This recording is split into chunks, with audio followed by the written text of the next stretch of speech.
For those of us here in Michigan with sump pumps, I sure don't have to explain to you how important it is that they have annual maintenance, or at least check them out to make sure that you don't have problems.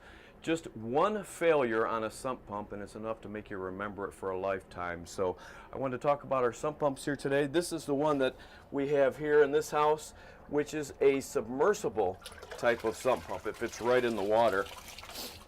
And really, there's not too much you can do with sump pumps. You have to inspect them to make sure that the float ball, this is what turns the switch on. You can take a little WD-40, which we'll do here, and I'll spray our connection where this goes in. I'll spray a little bit of it down there. This will disperse a little bit after time, but we'll just make sure that everything's working as smoothly and freely as possible so that we don't have problems.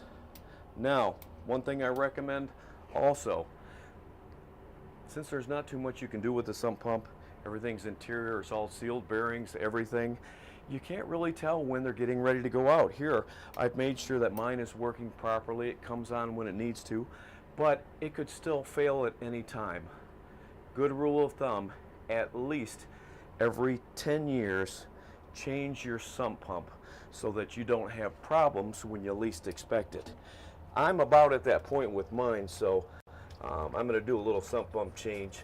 They cost anywhere, $100, $150, depending on the type that you get. But $100 to $150 investment, an easy do-it-yourself project, can save you thousands of dollars of money in damages when you least expect it. Yeah, buddy.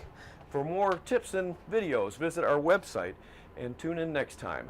Working to keep your home healthy and safe, I'm Jeff Lee.